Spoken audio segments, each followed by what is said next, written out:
حضرت عبداللہ بن عمر رضی اللہ تعالیٰ عنہ سے روایت ہے، ایک بار رسول اللہ صلی اللہ علیہ وآلہ وسلم ممبر پر رونق افزا ہوئے اور 3 بار قسم کھا کر ممبر سے نیچے اتر آئے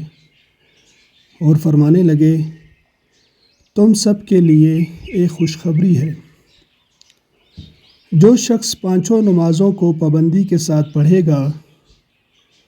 اور کبیرہ گناہوں کے ارتکاب سے بچے گا تو وہ جنت میں جس دروازے سے چاہے گا داخل ہو جائے گا۔ اسی روایت کے ایک راوی مطلب کہتے ہیں، میں نے ایک آدمی کو عبداللہ بن عمر سے پوچھتے ہوئے سنا تھا کہ کیا آپ صلی اللہ علیہ وآلہ وسلم نے ان کبیرہ گناہوں کو بیان کیا تھا؟ تو حضرت عبداللہ بن عمر رضی اللہ تعالیٰ عنہ نے جواب دیا، ہاں، وہ کبیرہ گناہ یہ ہیں: والدین کی نافرمانی، شرک، ناحق قتل، پاک دامن عورت پر تہمت،